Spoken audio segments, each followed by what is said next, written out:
Κυρίες και κύριοι, φίλες και φίλοι, καλησπέρα. Απόψε είναι Δευτέρα, 29 Απριλίου του 2024.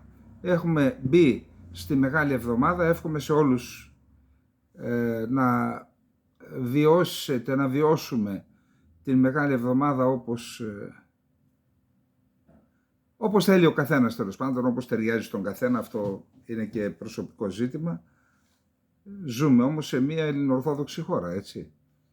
Οπότε πιστεύοντες και μη πιστεύοντες, πιστεύσαντες και μη πιστεύσαντες, πιστεύω ότι πρέπει να αντιμετωπίσουν αυτές τις Άγιες μέρες με τον δέοντα σεβασμό και κατάνοιξη.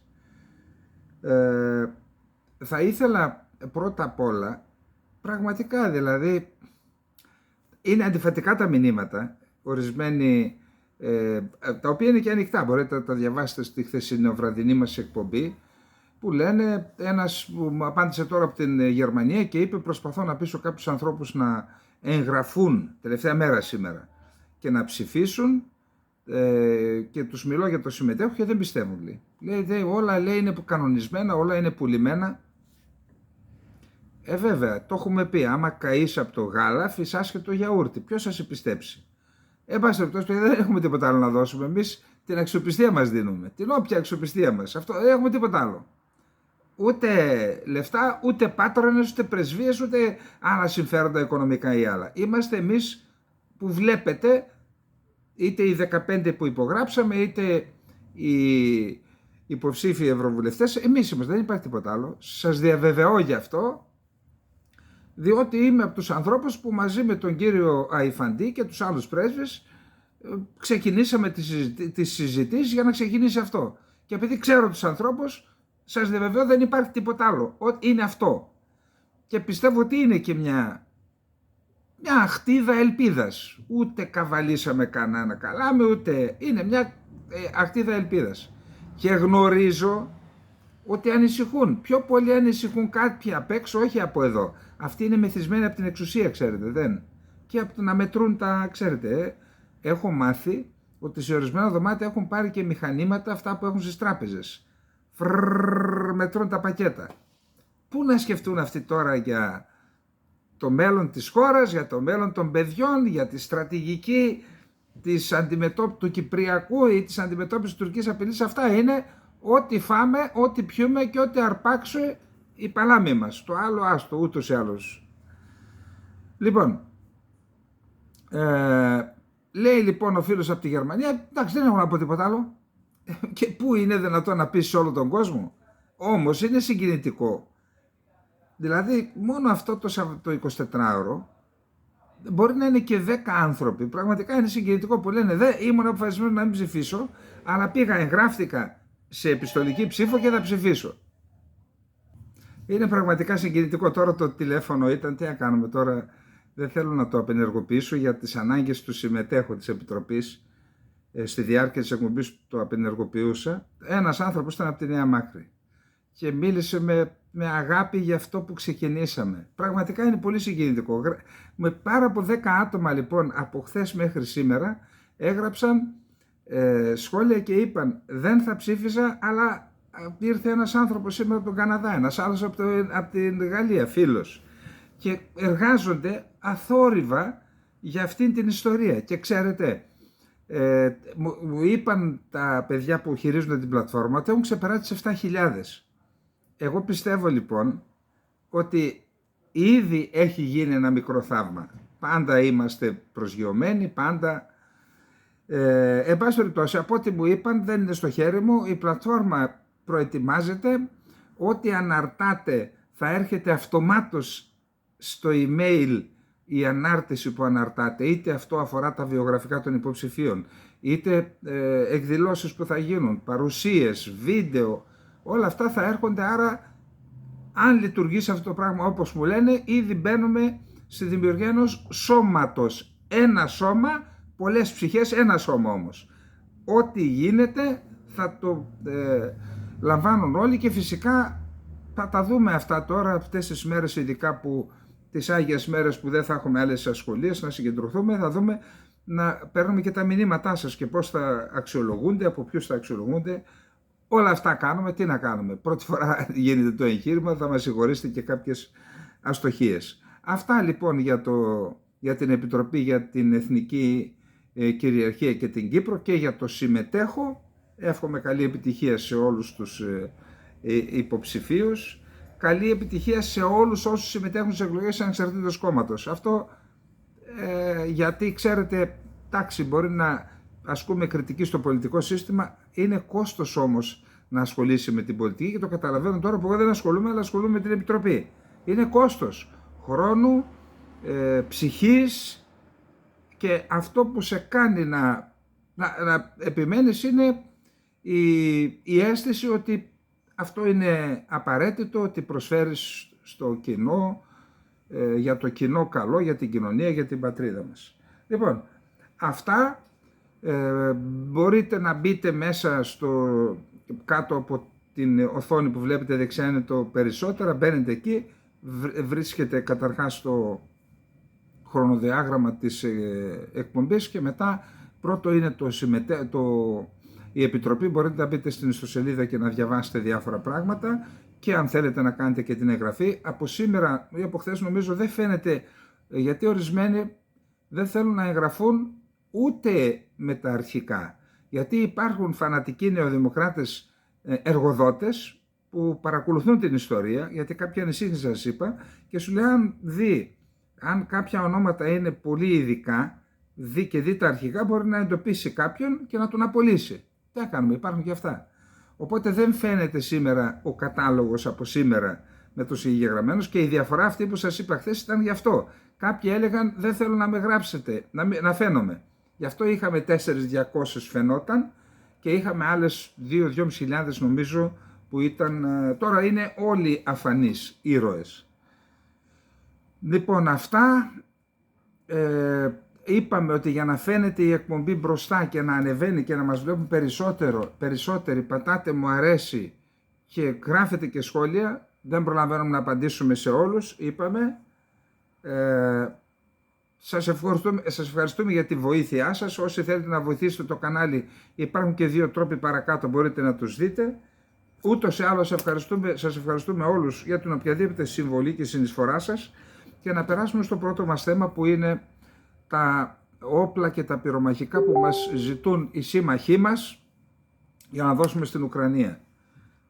Το έχουμε ξαναπεί, η λογική του κατήφορου είναι ο πάτος. Άμα πάρεις ένα μονοπάτι, δεν ξέρεις που θα σε βγάλει, στο τέλος σε βγάλει στον πάτο.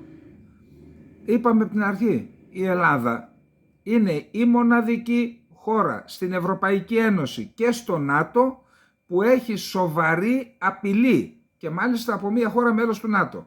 Και έχουμε και ντοκουμέντα γι' αυτό, το ξέρουν και οι νατοικοί, το ξέρουν και οι Ευρωπαίοι, συμμετέχουν ως παρατηρητές στις ασκήσεις που γίνονται κάθε χρόνο. Η άσκηση ΕΦΕΣ 2024 ξεκίνησε χθες 28 του μηνός σε περιβάλλον υπολογιστών.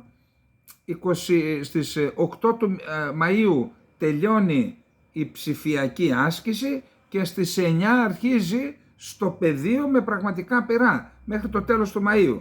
Την ημέρα που ο κύριος Μητσοτάκης θα είναι στην Άγκυρα αρχίζει η άσκηση λοιπόν. Εκεί δεν μπορεί να πιέζουν την Ελλάδα να δώσει όπλα. Δεν γίνεται αυτό το πράγμα. Και ξέρετε, σας έχω μεγάλη έκπληξη. Βγάλαν το καινούριο για διαβούλευση για 7 μέρες στο Τουρκικό Υπουργείο Παιδείας, το καινούριο πρόγραμμα εκπαιδεύσεως για την τουρκική παιδεία. Και για τη 12η τάξη το βιβλίο ιστορίας έχει το καινούριο πρόγραμμα, το οποίο το έχω αντιγράψει. Το πήρα λοιπόν, το μετέφρασα, έγραψα ένα άρθρο, αύριο ή μεθαύριο θα σας το παρουσιάσω. Ξέρετε τι έχει μέσα? Έχει μέσα για τη θαλάσσια στρατηγική και για τη γαλάζια πατρίδα. Δηλαδή τα τουρκόπουλα και οι τουρκοπούλες, τρόπος του λέγει γιατί υπάρχουν και άλλες φυλές εκεί, από μικρά παιδιά γαλουχούνται σε εισαγωγικά με ιδέες όπως γαλάζια πατρίδα. Επίσης υπάρχει αναφορά στο ποντιακό ζήτημα, γιατί άραγε, και αυτό θα το πούμε, 19 Μαΐου έρχεται, υπάρχει αναφορά στην αρμενική γενοκτονία με αντεπιχειρήματα των Τούρκων, υπάρχει αναφορά επίσης και στον Αχμέτ Σαδίκ, αυτόν από την Δυτική Θράκη που σκοτώθηκε σε αυτοκινηστικό δυστύχημα. Υπάρχουν και άλλα ωραία. Τι σημαίνει αυτό λοιπόν? Ότι το τουρκικό κράτος δεν αστιεύεται και δεν λογαριάζει για κανέναν Ερντογάν και καμιά διαδικασία που ξεκινήσαμε εμείς με τον κύριο Μητσοτάκη. Αυτοί χτίζουν την επεκτατική τους πολιτική στις ψυχές των παιδιών. Βάλαν τη λέξη πατρίδα στη γαλάζια πατρίδα στα νερά που δεν έχουν καμία σχέση. Πατρίδα είναι εθνική κυριαρχία. Αυτοί λοιπόν επεξέτειναν την εθνική κυριαρχία μέχρι το κεντρικό Αιγαίο, στη γαλάζια πατρίδα και όλη την Κύπρο. Όταν λοιπόν συμβαίνουν αυτά, που είναι ντοκουμέντα, πώς είναι δυνατόν να ζητούν οι σύμμαχοί μας και στο ΝΑΤΟ και στην Ευρωπαϊκή Ένωση να δώσουμε όπλα? Αλλά ξέρετε γιατί ζητούν? Γιατί υποχωρήσαμε από την πρώτη μέρα. Όταν από την πρώτη μέρα είπαμε μη δίνετε, δεχθήκαμε επιθέσεις, ύβρις και αθλιότητες. Είτε από τις πρεσβείες, γιατί έχουν και οι πρεσβείες τους μηχανισμούς τους και επιτίθενται. Έχουν και οι πρεσβείες τους μηχανισμούς και επιτίθενται και στα μέσα μαζικής ενημέρωσης αλλά και στο διαδίκτυο. Και τα δύο κόμματα τουλάχιστον, Νέα Δημοκρατία και ΣΥΡΙΖΑ. Το Πασόκ ακόμα δεν επιλέχθηκε σε αυτή τη βρωμιά. Να κρατηθεί έξω από αυτόν τον βούρκο. Ασχέτως από τα παλιά. Να κρατηθεί έξω μακριά από αυτόν τον βούρκο. Τέλος πάντων, μη δίνετε. Να σας πω κάτι. Γιατί κανείς δεν πιέζει την Τουρκία? Πέστε μου. Δεν είναι χώρα μέλος του ΝΑΤΟ? Γιατί δεν την πιέζει? Τώρα θα μου πεις δείχνεις ως παράδειγμα την Τουρκία. Συγγνώμη. Όχι ως παράδειγμα. Τη δείχνω ως ένδειξη. Ορίστε. Αυτοί είπαν εμείς δεν δίνουμε για να διατηρήσουμε την δυνατότητα να κάνουμε διαμεσολάβηση και δεν δίνουν όπλα. Η Τουρκία έχει τους S-400, γιατί δεν τους δίνει? Γιατί δεν ζητάνε την Τουρκία να δώσει τους S-400? Γιατί δεν ζητούν άλλα όπλα και πυρομαχικά και ζητούν από την Ελλάδα? Και ο Βασίλης Νέδος κάνει ρεπορτάζ στο Υπουργείο Εξωτερικών και στην κυβέρνηση και είναι έγκυρος. Θα διαβάσουμε το άρθρο και θα κάνω σχόλιο σε αυτό από την Καθημερινή. Προσέξτε. Δεν είναι καλά τα νέα πάντως. Η διαφαινόμενη παράταση του πολέμου στην Ουκρανία, αλλά και το σήμα που έστειλε πριν από λίγες μέρες το Κογκρέσο, επιβεβαιώνοντας τη διακομματική δέσμευση των ΗΠΑ με ένα πακέτο σημαντικής βοήθειας προς το Κίεβο, ασκούν με τον πιο εμφατικό τρόπο πίεση προς τους Ευρωπαίους να συνεχίσουν τη ροή εξοπλισμών και πυρομαχικών προς τις Ουκρανικές δυνάμεις. Η πίεση είναι ιδιαίτερα έντονη, όπως έγινε σαφώς προχτές την Παρασκευή, στην τελευταία συνεδρίαση υπό την αιγίδα των ΗΠΑ της ομάδας επαφής για την Ουκρανία στο Ραμστάιν. Ήταν και δύο δικοί μας, Υπουργός Άμυνας και Εξωτερικών. Η Αθήνα βρίσκεται υπό διπλή πίεση. Σε πιέζουν γιατί τους έδωσες το δικαίωμα να σε πιέσουν. Γιατί δεν έβαλες κάτω τα χαρτιά και ντοκουμέντα να πεις έλα εδώ ρε φίλε. Ποιος σε πιέζει? Έλα και εσύ εδώ. Έλα κοίτα εδώ τι γίνεται. Κοίτα τα σχέδια της Τουρκίας για τα νησιά μου. Το αν σήμερα η Τουρκία για να εξυπηρετήσει τους δικούς τους στόχους, και θα σας πω γιατί το κάνει, δεν με παραβιάζει τον εναέριο χώρο, τι σημαίνει? Δεν έχω απειλή? Ότι πρέπει να διαλύσω εγώ το στρατό μου? Και ξέρετε γιατί το κάνει η Τουρκία αυτό? Ό,τι κάνει τώρα και περιμένει το Μητσοτάκη. Θα σας το αναλύσω άλλη φορά αυτό. Διότι θα πετύχει ένα στρατηγικό στόχο που δεν ούτε στον ύπνο της τον έβλεπε. Την δέσμευση της Ελλάδας να μην επεκτείνει ποτέ τα χωρικά της ύδατα. Γι' αυτό τα κάνει όλα αυτά η Τουρκία. Γι' αυτό. Και μας το προανήγγειλε και ο Μητσοτάκης αυτό. Στην ουσία θα εγκαταλείψουμε αυτό, θα αποποιηθούμε το δικαίωμα αυτό. Είναι μείζον στόχος, στρατηγικός στόχος για την Τουρκία. Γι' αυτό τα κάνει. Και βρήκαν εδώ και δουλεύουν αυτούς που θέλουν να δουλεύονται. Εν πάση περιπτώσει, όποιος σου λέει δώσε όπλα, γιατί δεν τους βάζετε τα στοιχεία κάτω? Ότι εγώ έχω απειλή. Απειλή η Ελλάδα έχει θυσιάσει το μέλλον και την ανάπτυξή της για να κάνει αυτές τις ένοπλες δυνάμεις. Εύρο, νησιά. Εάν η Ελλάδα έκανε το μέσο όρο των ευρωπαϊκών χωρών αμυντικές δαπάνες, σήμερα θα είχαμε 0 εξωτερικό χρέος. Εκεί πήγαν όλα τα λεφτά μας. Γιατί υπήρχε λόγος, δεν το κάναμε στον αέρα. Με τι θράσος λοιπόν ζητάτε από την Ελλάδα να δώσει όπλα? Και γιατί να δώσει την Ουκρανία για να μην δώσει την Κύπρο? Και γιατί δεν πιέζετε όλες οι χώρες να δώσουν την Κύπρο και να δώσουν την Ουκρανία? Τι είναι η Ουκρανία για την Ελλάδα? Τίποτα. Ας δώσουν αυτοί οι οποίοι ενοχλούνται. Υπό ποια έννοια ζητάτε την αλληλεγγύη της Ελλάδας όταν δεν τη δείχνετε εσείς την αλληλεγγύη στην Ελλάδα και στην Κύπρο, όταν απειλείτε από την Τουρκία? Να σας πω κάτι. Λίγα λέω. Αλήθεια, ειλικρινά, λίγα λέω. Λίγα λέω. Πιο πολλά έπρεπε να πούν στους συμμάχους μας. Και όχι να κάθονται και να κάνουν υποκλήσεις στον καθένα. Και να βρισκόμαστε από κάτω, από πάνω και να χρωστάμε.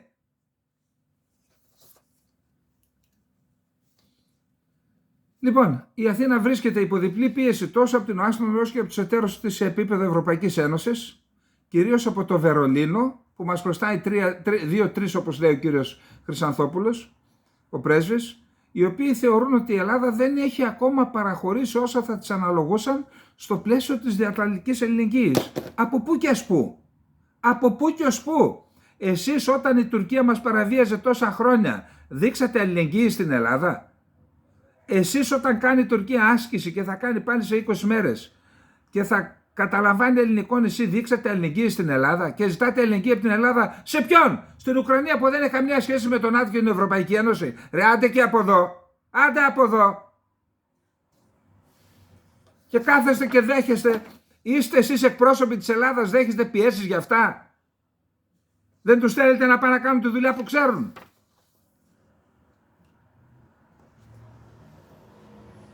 Λοιπόν, ένα ενδιαφέρον στοιχείο των πιέσεων προς την Αθήνα έγκυται στο γεγονός ότι κανένας από τους συνομιλητές δεν θεωρεί ότι η Ουκρανική άμυνα είναι δυνατόν να περιμένει μέχρι τις ευρωεκλογές. Ξέρετε τι θέλει να πει αυτό? Ότι λένε οι δικοί μας, υποτίθεται αυτοί που υπερασπίζουν τα εθνικά μας συμφέροντα, μέχρι τις ευρωεκλογές δεν μπορούν να δώσουν τίποτα. Γιατί θα πέσουν τα ποσοστά μου. Αυτή είναι η δικαιολογία τους. Και όχι, δεν επιτρέπεται. Είναι εθνικό έγκλημα να δώσω έστω και μία σφαίρα στον Ουκρανό, ο οποίος δεν μου είναι και τίποτα. Και δεν μου είναι και τίποτα, ναι, δεν είναι τίποτα για μένα. Εσείς ανάψατε εκεί τη φωτιά, εσείς να τη σβήσετε. Άκου τι λένε, δεν δίνω, θα δώσω μετά τις ευρωεκλογές. Θα τους πάρει και θα τους σηκώσει. Όσοι πάτε στις κάλπες και κάνετε ότι δεν τα βλέπετε αυτά τα εγκλήματα που διαπράττουν οι κυβερνώντες, παίρνετε και εσείς τις πλάτες σας ευθύνες για όσα θα μας συμβούν. Και λέει λοιπόν, όποια νέα παραχώρηση συστήματος υπερομαχικών θα πρέπει να γίνει άμεσα, μας λένε εμάς, καθώς ο πόλεμος συνεχίζεται και η ουκρανική άμυνα κλονίζεται. Και ο Μητσοτάκης σε σειρά συναντήσεων που είχε τους προηγούμενους πολλούς μήνες ξεκαθάρισε στους συνομιλητές του ότι η Ελλάδα δεν είναι δυνατόν να παραχωρήσει συστήματα που αποδυναμώνουν την αεράμινα της χώρας. Άλλωστε το πρώτο αίτημα του Κιέβου ήρθε λίγες μέρες μετά την εισβολή να δώσουμε αντιαεροπορικά. Το τελευταίο χρονικό διάστημα οι Έλληνες αξιωματούχοι σε όλα τα επίπεδα υπογραμμίζουν ότι η χώρα μας συγκαταλέγεται σε εκείνες, ακούστε επιχείρημα. Επιχείρημα ακούστε. Σε εκείνες με την υψηλότερη κατακεφαλή προσφορά πυρομαχικών πυροβολικών στην Ουκρανία. Δηλαδή λένε, κοιτάξτε εμείς πόσο πολύ αποδυναμώσαμε την άμυνά μας, δεν μπορούμε άλλο. Και λένε οι άλλοι τώρα, αφού σε βρήκαν να υποχωρήσει υποχωρητικό, λένε, μα αυτό λέει είναι ξεπερασμένο. Περσινά ξένα στα φίλια. Η ανάγκη του Κιέβου είναι για αντιαεροπορικά συστήματα στην παρούσα φάση. Άρα δώσε αντιαεροπορικά. Τι μας λες εκείνα, λέει δεν μας νοιάζουν. Τώρα δεν είναι να τρελαίνεσαι. Οι εταίροι ζητούν τον διαχωρισμό των αντιαεροπορικών συστημάτων από τα πυρομαχικά τους, ώστε να κάψουν τις αρνήσεις της Ελλάδας. Δηλαδή τι λένε, εντάξει, μην δίνεις αντιαεροπορικά συστήματα, δώσε τους πυράβλους τους. Και εγώ τι θα ρίχνω μετά, μήλα θα βάζω μέσα, πορτοκάλια, τι θα βάζω μέσα. Δεν ξέρω τι πρέπει να κάνουμε πραγματικά. Να πιαστούμε χέρι-χέρι έξω από τα στρατόπεδα και να μην επιτρέψουμε να βγει τίποτα. Διότι αυτοί είναι ικανοί για όλα αυτοί. Αυτοί για να μείνουν στην εξουσία και για να απολαμβάνουν τις εύνοιας των πατρώνων τους, είναι ικανοί για όλα αυτοί. Για όλα.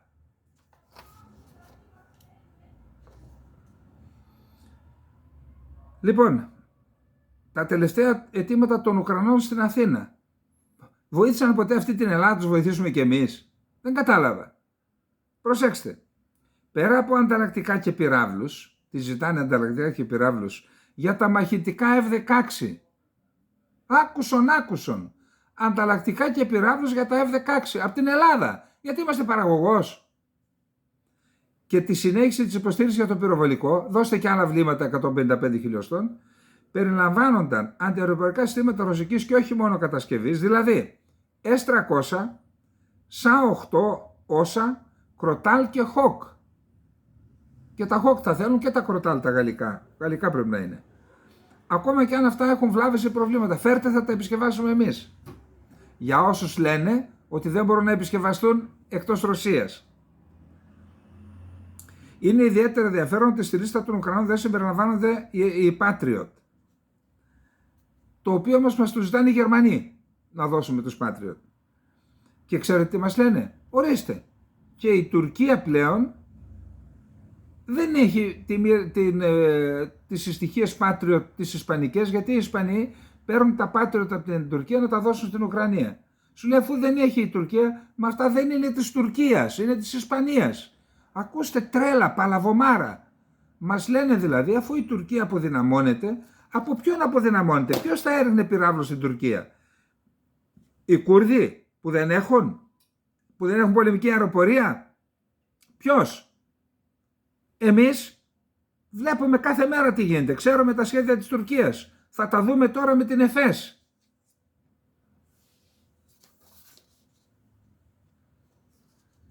Άκου. Ως επιχείρημα εναντίον της Ελλάδας χρησιμοποιείται και η στάθμιση της πυροβολαρχίας Patriot στη Σαουδική Αραβία, της ελληνικής, τα τελευταία χρόνια. Αν και επίσης μας ζητάει η Γαλλία μία συστοιχεία Κροτάλ για την άμυνα των Ολυμπιακών Αγώνων. Εδώ δεν ξέρω αν δεσμευόμαστε να δώσουμε λόγω της συμφωνίας που έχουμε, της αμυντικής συμφωνίας. Οι πιο έντονες πιέσεις στην Ελλάδα γίνονται για τα όσα είναι ανταεροπορικά συστήματα, τα οποία τα πήραμε από την Ανατολική Γερμανία, από τη Γερμανία δηλαδή, που αυτά σου λέει δεν έχεις πρόβλημα για πιστοποιητικό τελικού χρήστη, η Γερμανία ευχαρίστως δίνει, άρα δώστα. Όμως αυτά είναι στα νησιά. Θα αποστατικοποιήσουμε τα νησιά επειδή το θέλουν οι Ουκρανοί, επειδή αυτοί θέλουν να καταστρέψουν τη χώρα τους, να καταστρέψουμε και εμείς τη δικιά μας. Και φυσικά ζητούν και για τα άλλα, θέλουμε πιστοποιητικό τελικού χρήστη από τη Ρωσία, επειδή δεν πρόκειται να δώσει. Άρα η Ελλάδα δεν μπορεί να δώσει ρωσικά συστήματα χωρίς πιστοποιητικό τελικού χρήστη. Θα παραβιάσει μια διμερή συμφωνία. Και φυσικά μας ζητούν τα πυρομαχικά. Προσέξτε των αντιαεροπορικών συστημάτων για να ξεγελάσουμε τον κόσμο. Και προσέξτε τι ζητούν, λέει. Σφαίρες, βλήματα πυροβολικού, τυφέκια μάχης, αντιαρματικούς και αντιαεροπορικούς πυράβλους, τεθωρακισμένα οχήματα και ρημουλκούμενα οβιδοβόλα.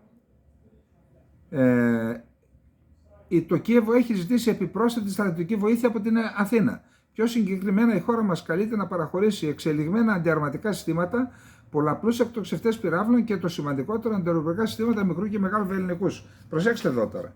Η Ελλάδα είναι δημοσιευμένο, είναι και μάλιστα έχουμε τα πιο σύγχρονα, το τελευταίο μοντέλο. Έχουμε αντιαρματικούς πυράβλους Kornet, οι οποίοι όταν τους χρησιμοποίησαν οι Κούρδοι εναντίον των γερμανικών Leopard, τα τίναζαν στον αέρα σαν λαμαρινούλες τα Leopard, οι Kornet. Και τώρα χρησιμοποιούνται και από τους Ουκρανούς και από τους Ρώσους στον πόλεμο. Έχουν και πολλές απώλειες από τους Kornet. Και η Ελλάδα αποτελεί ένα σημαντικό κομμάτι της αντιαρματικής προστασίας της Ελλάδας. Και μας ζητούν εμείς να ξεβρακωθούμε για να ενισχυθούν οι Ουκρανοί. Αυτά για να έχουν υπόψη οι δικοί μας τηλεθεατές τι παίζεται στις πλάτες μας, χωρίς να μιλάει κανένας. Αυτό είναι και το χειρότερο, έτσι. Χωρίς να μιλάει, χωρίς να βγαίνουν στα κάγκελα οι βουλευτές των κομμάτων και της συμπολίτευσης. Πάμε στο τρίτο μας θέμα. Το τρίτο θέμα, το δεύτερο θέμα. Πάμε στο δεύτερο θέμα. Το δεύτερο θέμα είναι η διάρρηξη που κατήγγειλε ο διευθυντής της Διεύθυνσης Εκλογών του Υπουργείου Εσωτερικών την οποία μας την πασάρουν, μιλάμε πραγματικά.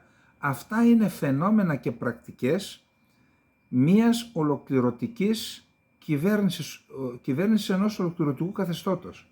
Ενώ ο διευθυντής λέει έγινε διάρρηξη, λένε φερόμενη διάρρηξη. Για να αρχίσει ο κόσμος λέει φερόμενη μπορεί και να μην έγινε.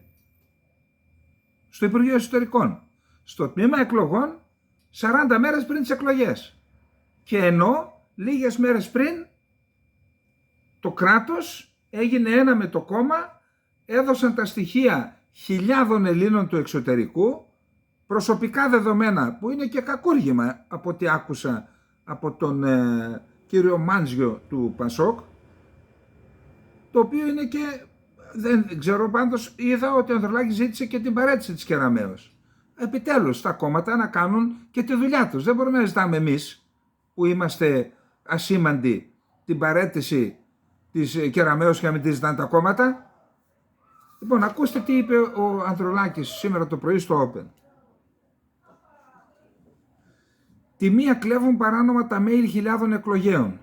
Τους πιάνουμε να ψεύδονται και δεν περνάει ένας μήνας και γίνεται στο Υπουργείο Εσωτερικών διάρρηξη και τη λένε φερόμενη διάρρηξη. Είναι σοβαρό και αξιόπιστο ευρωπαϊκό κράτος αυτό? Είναι αξιόπιστη αυτή η κυβέρνηση? Υπάρχει σοβαρό ζήτημα εμπιστοσύνης προς την κυρία Κεραμέως και προς τον κύριο Μητσοτάκη που την καλύπτει. Εδώ κάποιοι μου λένε ότι είναι ανώτεροι στην άλλη ιεραρχία των ξένων από το Μητσοτάκη. Τι μου ζητάς, λένε, τι ζητάς να τη βγάλει αφού είναι ανώτεροι από αυτόν? Εντάξει, δεν τα πιστεύω αυτά, αλλά επειδή τα γράψαν κάτω στα σχόλια. Λέει λοιπόν, για εμένα υπάρχει ζήτημα παρέτησης της κυρίας Κεραμέως και το λέω ευθέως. Η κυρία Κεραμέως έχει χρέος να απολογηθεί και αν δεν μπορεί να δώσει απαντήσεις να παραιτηθεί. Είμαστε λίγες εβδομάδες πριν από τις ευρωπαϊκές εκλογές. Υπάρχει ζήτημα αξιοπιστίας του Υπουργείου Εσωτερικών. Αν η κυρία Κεραμέως δεν μπορεί να δώσει απαντήσεις, πρέπει να παραιτηθεί. Πόσο καιρό το λέμε εμείς αυτό εδώ? Πόσο καιρό πριν βλέπουμε τα παρακμιακά στοιχεία που υπάρχουν γενικώς και ειδικώς στο Υπουργείο Εσωτερικών? Εντάξει, καλωσορίζουμε έστω και τον ηγέτη ενός κόμματος ο οποίος ζητάει την παρέτηση της κυρίας Κεραμέως. Ελπίζω η φωνή του να τον μιμηθούν και τα άλλα κόμματα και να ζητήσουν. Άμα ζητήσουν όλοι μαζί, δεν μπορεί να καθίσει ούτε 24 ώρες στο Υπουργείο της. Λοιπόν, εδώ παρότι θα φάμε πάλι το χρόνο, ειλικρινά εγώ δεν τα ήξερα όλα αυτά. Διάβασα από την εφημερίδα Πρωιλός Λόγος των Ιωαννίνων της Υπήρου ένα άρθρο που αφορά τη χιμάρα και θέλω να το μοιραστούμε πραγματικά γιατί έχει πολύ μεγάλο ενδιαφέρον. Έχω διαβάσει πολλά, αλλά αυτά που αναφέρονται δεν τα έχω ξαναδιαβάσει, γι' αυτό λοιπόν θέλω να τα μοιραστώ μαζί σας. Με αφορμή τη στημένη δίκη Μπελέρη και την καταδίκη του εκλεγμένου δημάρχου της Χιμάρας, θεωρούμε σκόπιμο να αναφερθούμε σύντομα στη Χιμάρα και στους γενναίους χιμαριώτες, οι οποίοι ποτέ δεν υπέστειλαν τη σημαία της καταγωγής τους και ποτέ δεν προσκύνησαν Τούρκους και Αλβανούς επί Οθωμανικής Αυτοκρατορίας. Τούρκους. Όσες προσπάθειες και αν καταβάλουν ο Πρωθυπουργός της Αλβανίας και οι αλβανικοί σοβινιστικοί κύκλοι να θέσουν εκτός του Δήμου της Χιμάρας τον Μπελέρη και να αφανίσουν το ελληνικό στοιχείο, δεν θα το καταφέρουν. Καταρχάς, πριν συνεχίσω, επειδή διαβάζω, λένε ορισμένοι ότι είναι εθνικιστικά αυτά, αν δηλαδή μιλάς για τα δικαιώματα των Ελλήνων της Βορείου Υπήρου, της Νοτιού Αλβανίας, η Βόρειος Ήπειρος είναι γεωγραφικός όρος που δεν μπορούμε να το σβήσουμε. Και όταν μιλούν και οι Αλβανοί γι' αυτό, ας καθίσουν να σκεφτούν το εξής. Οι ίδιοι ζήτησαν όχι την αυτονομία, την ανεξαρτησία των Αλβανών της Νότιας Σερβίας που είναι το Κωσυφοπαίδιο. Οι ίδιοι, οι Αλβανοί. Χθες τους είδα, στα Σκόπια βγήκαν με τις σημαίες και έκαναν και εκεί και ένοπλο αγώνα. Δεν τους είπε κανείς τρομοκράτες, θυμάστε τι είχε γίνει και στα Σκόπια. Και ζητούν και αυτοί δικαιώματα και να τους σέβονται κτλ. Γιατί οι Αλβανοί δεν αναγνωρίζουν το ίδιο δικαίωμα στους Έλληνες της Βορείου Υπήρου? Ποιος είναι εθνικιστής λοιπόν? Είναι εθνικιστής αυτός που ζητάει τα δικαιώματά του ή εθνικιστής αυτός που ζητάει δικαιώματα για τους δικούς του Αλβανούς που είναι σε άλλες χώρες και αρνείται τα ίδια δικαιώματα για τους Έλληνες που είναι στη δικιά του χώρα? Για πέστε μου εσείς. Δεν έχει σημασία τι γράφει η ταμπέλα σε ένα κόμμα. Σημασία έχουν οι πρακτικές. Γι' αυτό όσοι λέτε και χαρακτηρίζετε, κοιταχτείτε στον καθρέφτη. Εντάξει. Οι χυμαριώτες και γενικά οι Έλληνες της μειονότητας έμαθαν να υπομένουν τα δεινά και να κρατούν ζωντανή την καταγωγή τους, τη μητρική τους γλώσσα και την ορθόδοξη πίστη τους. Γεωγραφικά η Χιμάρα βρίσκεται μεταξύ Αυλώνας και Αγίων Σαράντα. Το 1518 υπήχθη στην Οθωμανική Αυτοκρατορία, αφού όμως προηγουμένως έλαβε ικανά προνόμια. Οι χυμαριώτες διακρίθηκαν ως στρατιώτες διαφόρων ευρωπαϊκών ηγεμόνων.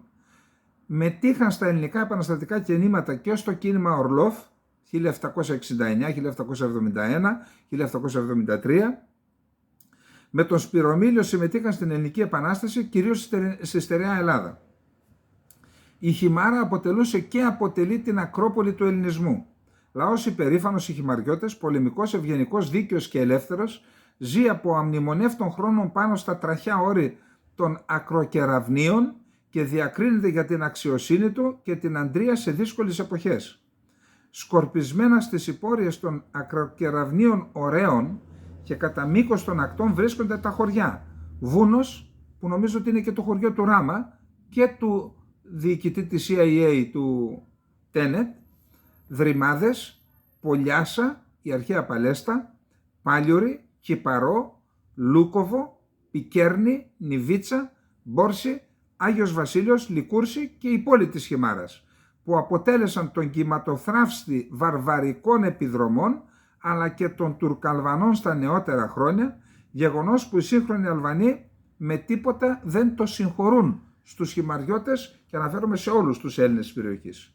Με την κατάκτηση της Υπήρου από τους Τούρκους, η δημογεροντία των Χυμαραίων, δημοκρατία είχαν οι άνθρωποι, πέτυχε να εξασφαλίσει τα πρώτα προνόμια, τα οποία αποτέλεσαν τη βάση της πρώτης αυτόνομης ελληνικής συμπολιτείας. Με το χρόνο οι κάτοικοι της συμπολιτείας αποτέλεσαν μαζί με τους Σουλιώτες τους πυρήνες από τους οποίους ξεπήδησε η Ελληνική Επανάσταση. Το προνομιακό καθεστώς της Χιμάρας διατηρήθηκε ως την κατάλυση της τουρκοκρατίας. Το 1908 οι νεότερκοι προσπάθησαν να καταργήσουν τα προνόμια της Χιμάρας, αλλά απέτυχαν. Οι χυμαριώτες σε όλα τα επαναστατικά κινήματα ήσαν παρόντες. Η επαναστατική φλόγα διατηρήθηκε μέχρι σήμερα. Εκείνο που δεν κατόρθωσε να πετύχει η Οθωμανική Αυτοκρατορία, το πέτυχε με δόλο ο Αλή Πασάς το 1798. Τότε συνέβη η πιο μεγάλη καταστροφή. Οι Τουρκαλβανοί σφάζουν, εχμαλωτίζουν, λαιλατούν και πυρπολούν. Καταστράφηκε η Νιβίτσα, το Πικέρνη, το Λικούρσι, ο Άγιος Βασίλειος, το Μπόρση και λίγο αργότερα λαιλατήθηκε και η βόρεια περιοχή της Χιμάρας. Όσοι μπόρεσαν να σωθούν βρήκαν καταφύγιο στην Κέρκυρα και στο βασίλειο των δύο Σικελιών. Εκεί οργανώθηκαν και σχημάτισαν την ελληνική Ορθόδοξη Παροικία. Αργότερα η μετάβαση του Πατροκοσμά στη Χιμάρα και η διδασκαλία του επέδρασε και ψυχολογικά στους υπόδουλους, αναπτέρωσε το ηθικό τους και τις ελπίδες για απολύτρωση. Οι χυμαριώτες ξεκινούσαν για τον πόλεμο με την παράκληση. «Βοήθα, Αεγιώργη και εσύ Πατροκοσμά, να πάρουμε την πόλη και την Αγία Σοφιά». Με την κήρυξη του αγώνα της αυτονομίας της Βορείου Υπήρου, 17 Φεβρουαρίου 1914, υπήρχαν κάποιοι δισταγμοί στην Επιτροπή Αγώνα. Τότε ο αρχηγός της Χιμάρας, Σπυρομήλιος, έκαμψε τους δισταγμούς λέγοντάς τους τα εξής: «Πρέπει να ξέρετε, αδελφοί, ότι η λογική δεν συμβαδίζει με τις επαναστάσεις. Αν έπαιρναν έτσι τα πράγματα και οι πατέρες μας, ουδέποτε θα έπαιρναν τα άρματα, ούτε και το 1821 ακόμη για να χτυπήσουν τους Τούρκους. Δεν χωρεί, αδέλφια, δισταγμός, και να ζήσουμε, θα μπορέσουμε και να πολεμήσουμε, θα κατορθώσουμε, ακόμα και στην περίπτωση και δεν έχουμε πολλά όπλα, θα έχουμε τσεκούρια, δόντια και νύχια. Εγώ πάντως μοναχός μου με τους Χυμαραίους θα πολεμήσω και θα νικήσω». Να σημειώσουμε ακόμη ότι όταν η συντακτική συνέλευση των Βορειοεπειρωτών συνήλθε στο Δέλβινο και επικύρωσε τις συμφωνίες της Κέρκυρας, οι εκπρόσωποι της Χιμάρας δεν υπέγραψαν το πρωτόκολλο. Θα υπέγραφαν, όπως είπαν, μόνο την ένωση της Βορείου Epείρου με την Ελλάδα. Ακατάβλητο το ελληνικό φρόνημα και η συνείδηση των χυμαριωτών. Και στα χώρια του Ενβέρ Χότζα, όταν φανερά πια οι Αλβανοί επεδίωξαν να χαλαρώσουν και τελικά να διαλύσουν τους φιλετικούς δεσμούς με την Ελλάδα, με απότερο σκοπό να δημιουργήσουν την εντύπωση ότι στην Αλβανία ζουν αμυγείς αλβανικοί πληθυσμοί, και τότε οι χυμαριώτες άντεξαν τις πιέσεις και τους διωγμούς και διατήρησαν την εθνική τους ενότητα και συνοχή, καθώς και τη φιλετική τους ομοιομορφία. Και μετά την κατάρρευση του προηγούμενου καθεστώτος και την εγκαθίδρυση της υποτιθέμενης δημοκρατίας στην Αλβανία, οι εκφοβισμοί, οι διώξεις, οι καταπατήσεις ιδιοκτησιών συνεχίζονται, μάλιστα με πιο έντονους ρυθμούς. Κατά τη διάρκεια εκλογών εθνικών και δημοτικών που διενεργούνται στην Αλβανία, παρατηρείται εθνικιστικός παροξισμός από μέρος των εγκάστοτε κυβερνήσεων και του αλβανικού κράτους. Το ίδιο ακριβώς συνέβη και στην περίπτωση της στημένης δίκης και καταδίκης του Μπελέρη. Η νομικήστικη κατηγορία των διορισμένων δικαστών εις βάρος του Μπελέρη απέδειξε ότι και στη Χιμάρα ζουν αμιγείς ελληνικοί πληθυσμοί που διεκδικούν τα κατοχυρωμένα μειωνοτικά τους δικαιώματα. Άγχος για τους Αλβανούς είναι η Χιμάρα. Γι' αυτό και ο αδυσόπιτος πόλεμος κατά των Χιμαριωτών και η αγωνία τους να επιλέξουν δικό τους δήμαρχο. Από τότε που ιδρύθηκε το αλβανικό κράτος, οι αλβανικές κυβερνήσεις αρνήθηκαν την παρουσία κατοίκων ελληνικής καταγωγής στην περιοχή της Χιμάρας και κατέβαλαν και συνεχίζουν να καταβάλουν μέχρι σήμερα προσπάθειες να μειώσουν ή και να εξαφανίσουν τις φωνές εκείνες που μιλούν για μειονότητα, για ελληνική γλώσσα. Υπόψη ο Αριστοτέλης Γκούμας δολοφονήθηκε γιατί μιλούσε τη μητρική του γλώσσα, τα ελληνικά. Κάνουν ό,τι είναι δυνατόν για να μην επιτρέπουν και ελληνικά σχολεία στην περιοχή.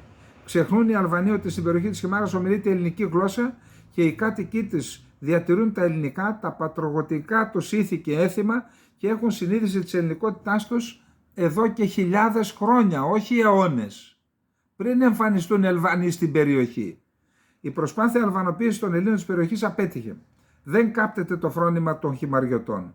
Είναι και θα παραμείνουν Έλληνες. Ακόμη και στα σκοτεινά χρόνια του Ενβέρ Χότζα και στην αιματοβαμμένη επαναστατική περίοδο του 1945, οι Χιμαριώτες διαμαρτυρήθηκαν απέχοντας από τις πρώτες εκλογές, το έχουμε θίξει εδώ, για την αφαίρεση των εθνικών τους δικαιωμάτων, όπως η κατάργηση των ελληνόφωνων σχολείων και η επαγόρευση της αναγραφής στις ταυτότητες της εθνικής τους καταγωγής. Με όση σκληρότητα και αν φέρονται οι Αλβανοί, οι Χιμαριώτες ουδέποτε θα υποκύψουν. Γνωρίζουν να κρατούν πολύ ψηλά τη σημαία της καταγωγής τους και να συμπεριφέρονται ως Έλληνες και μόνο. Υπέμεναν, υπομένουν και θα υπομένουν οι Χιμαριώτες. Κάποτε από το σκοτάδι έρχεται το φως της ελπίδας. Πρωινός λόγος Υπήρου. Δεν ξέρω ποιος το έγραψε το άρθρο, δεν είναι επώνυμο. Μπράβο πάντως αυτόν που το έγραψε. Θεωρώ ότι είναι δίκαιο, δεν είναι ούτε από εδώ ούτε από εκεί, απεικονίζει την πραγματικότητα. Είναι σημαντικά τα όσα αναφέρει, γι' αυτό αποφάσισα να τα μοιραστούμε όλα όσα διαλαμβάνονται στο άρθρο εμείς οι φίλοι του καναλιού μας. Πριν πάω στο επόμενο θέμα που αφορά την Κύπρο,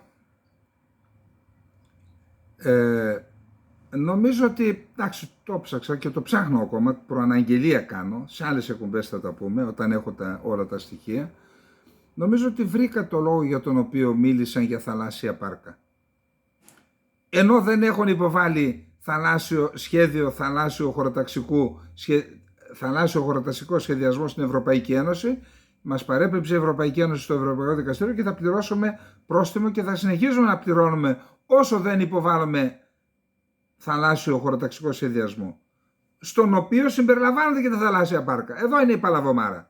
Ξέρετε τι γίνεται όμως? Επειδή πιέζουν μεγάλοι οίκοι των Ηνωμένων Πολιτειών και της Γερμανίας για θαλάσσια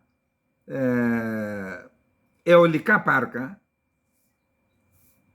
η κυβέρνηση πιέζεται τώρα γιατί είναι ένα έργο 6 δις νομίζω, τεράστιο έργο, και θα οικονομήσουν και θα οικονομάνε όσοι τα στήσουν, που υπάρχει και ζήτημα, διότι άλλο να βάζει στον Ατλαντικό ωκεανό όπως έκανε η Γερμανία, η Ολλανδία, έχουν βάλει αιωλικά πάρκα και όντως βγάζουν αέρα, αλλά δεν έχει κάλος ο Ατλαντικός ωκεανός.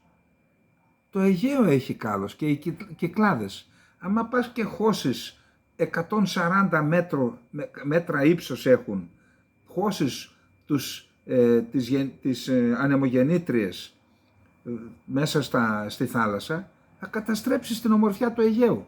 Εν πάση περιπτώσει, δεν είμαι αντίθετο σε κάθε βήμα που φέρνει και την πράσινη ενέργεια, αν όντως είναι αποδοτική, αλλά καθίστε να μετρήσουμε τα συν και τα πλην. Γι' αυτό μίλησαν για τα θαλάσσια πάρκα. όχι για να εξυπηρετήσουν τα εθνικά μας συμφέροντα, γιατί δέχονται πιέσεις. Και εκεί έπεσαν και στην παγίδα. Όταν δεν έχεις κάνει ΑΟΣ, δεν μπορείς να κάνεις πέρα από τα 6 μίλια, διότι λέει ο Τούρκος, τι κάνεις πέρα από τα 6 μίλια, τι υποσχέθηκες, δεσμεύτηκες στη Βέρνη. Εδώ ο Σταύρος μας τα λέει στο βιβλίο, στο ντόμινο των υποχωρήσεων στο Αιγαίο. Όλα εκεί δεσμεύτηκαν και έπεσαν στην παγίδα που έστεσαν οι ίδιοι στην πατρίδα, πέφτουν τώρα και τα συμφέροντα των άλλων. Εν πάση περιπτώσει, τα θαλάσσια πάρκα για τα οποία αντέδρασε η Τουρκία, κατά πάσα πιθανότητα, μόλις έχω έτοιμη την έρευνα θα τη μοιραστώ μαζί σας, γίνονται γι' αυτό, για να βάλουν εκεί τα φουρφούρια. Πάμε να δούμε τώρα στην Κύπρο τι γίνεται.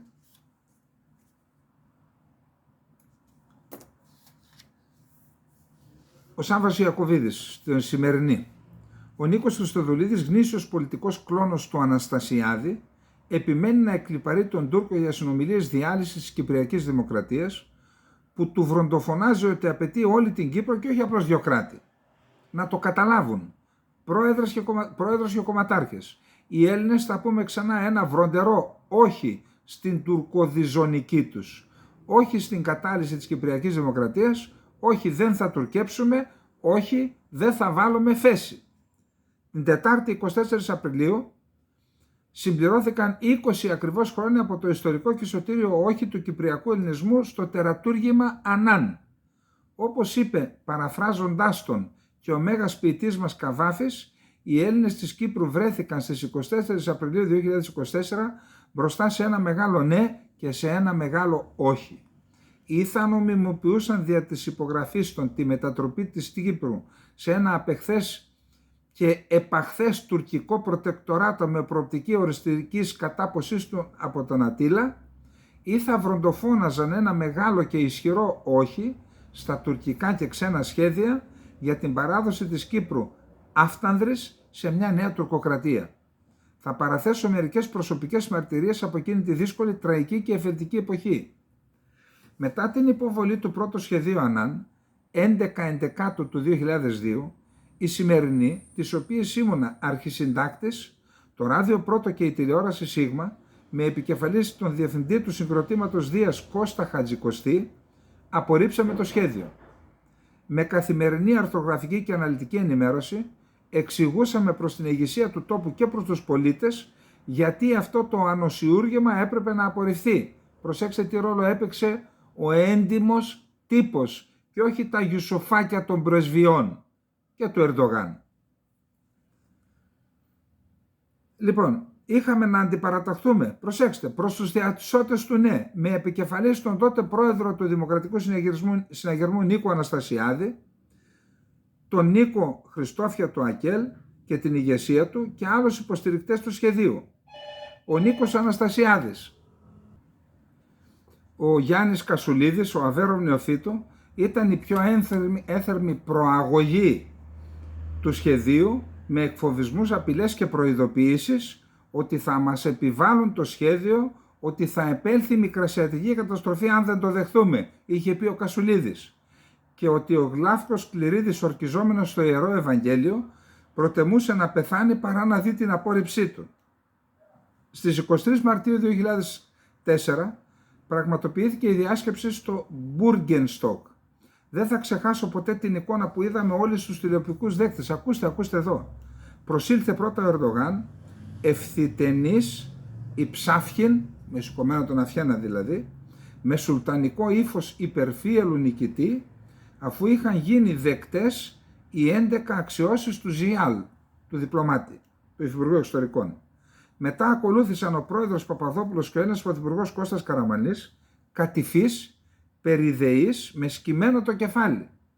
Εκείνη τη στιγμή, συγκρίνοντας τις εικόνες των δύο αντιπροσωπιών, είπα μέσα μου, τετέλεστε, τη βάψαμε, τελείωσε το παιχνίδι, χάνεται η Κύπρος. Ο Τάσος απέρριψε εισήγηση του Ανάν για προσυμφωνία και οι συνομιλίες κατέρευσαν. Όταν επέστρεψε στην Κύπρο, αντιμετώπισε σκληρή κριτική από το Δημοκρατικό Συναγερμό και το ΑΚΕΛ, καθώς και από το εξωτερικό και από την Ελλάδα, τα άλλα γιουσουφάκια. Εντάξει. Στις 7 Απριλίου 2004, ο Τάσος θα απευθυνόταν προς τον Κυπριακό λαό με διάγγελμα. Παραμονές του διαγγέλματος, ο διευθυντής της σημερινής Κωστής Χατζικωστής βρισκόταν στο Άγιο Όρος με τον ιδιοκτήτη του φιλελεύθερο Νίκο Πατήχη και τον τότε Υπουργό Παιδείας Πεύκιο Γεωργιάδη. Να σας πω κάτι, εγώ δεν λέω, πρέπει να είμαστε ευγενείς, αλλά δεν υπάρχει άλλος χαρακτηρισμός. Όταν πίεζες την Κύπρο την καθημαγμένη, που την προδώσαμε να προδώσει τον εαυτό της ξανά εδώ από την Αθήνα, τι άλλο από Γιουσουφάκη είσαι, για πέστε μου. Λοιπόν, ήταν ο Χατζικωστής ο ιδιοκτήτης του συγκροτήματος Δίας στο Άγιο Όρος και πήρε τηλέφωνο τον Αναστασιάδη, τον Σάββατο Ιακωβίδη, αυτό που γράφει το άρθρο, για να ενημερωθεί για τις εξελίξεις. Τον ενημέρωσε ότι είχαμε πληροφορίες ότι ο Τάσος στο διάγγελμά του θα παρέθετε τα υπέρ και τα κατά του σχεδίου και θα καλούσε τους πολίτες να αποφασίσουν. Μου είπε σε έντονο ύφος ότι ο Τάσος, που είχε μελετήσει και ήξερε καλύτερα από τον καθένα, δικηγόρος μεγάλος, ο Τάσος Παπαδόπουλος, ήξερε καλύτερα από τον καθένα το περιεχόμενο του σχεδίου, όφιλε να αποφασίσει και όχι να κλωτσίσει την ευθύνη στους πολίτες. Μου ανέφερε ότι θα του τηλεφωνούσε να τον μεταπίσει. Στο βιβλίο του 7 προεδρικά πορτρέτα, τι συζήτησα με τους 7 προέδρους της Κύπρου, στις σελίδες 228-233, ο κύριος Χατζικωστής αποκαλύπτει τα παρασκήνια της συγγραφής του διαγγέλματος του Τάσου. Το ΑΚΕΛ τον πίεζε να αναφέρει τα θετικά και τα αρνητικά του σχεδίου και να αφήσει τον λαό να αποφασίσει. Το ίδιο εισηγήθηκε και ο Κληρίδης. Μετά και από πληροφορίες από συνεργάτες του Τάσου, ο Χατζικωστής με συνεχή τηλεφωνήματα υπέδειξε έντονα στον Τάσο ότι όφιλε να αγνοήσει τις πιέσεις ΑΚΕΛ και Κληρίδη, να αναλάβει τις ιστορικές ευθύνες του και να εξηγήσει στο λαό γιατί με ένα βροντερό και κοφαντικό όχι έπρεπε να απορρίψει το σχέδιο Ανάν. Το συγκρότημα Δίας, ο Αντένα και ο Φιλελεύθερος ήταν στην πρώτη γραμμή έντονης ενημερωτικής διαφωτιστικής προσπάθειας για απόρριψη του σχεδίου. Τελικά στο διάγγελμά του, στις 7 Απριλίου 2004, ο Τάσος κάλεσε τον Κυπριακό λαό να απορρίψει το σχέδιο Ανάν. Σε καλό να πεις στις 24 του Απρίλη είναι δυνατό όχι. Σε καλό να υπερασπιστείς το δίκαιο, την αξιοπρέπεια και την ιστορία σου. Παρέλαβα κράτος διεθνώς αναγνωρισμένο. Δεν θα παραδώσω κοινότητα δίχως δικαίωμα λόγου διεθνώς και σε αναζήτηση κηδεμόνα. Όλοι αυτοί έχουν κηδεμόνα εδώ που τον πίεζαν. Με ένα βροντερό 76% ο κυπριακός ελληνισμός, παρά τις έσωθεν και έξωθεν πιέσεις, εκβιασμούς, απειλές, απέρριψε το τερατούργημα Ανάν. Οι Έλληνες της Κύπρου έκαναν το καθήκον τους. Διέσωσαν την Κυπριακή Δημοκρατία από την κατάλυση και την τουρκοποίηση.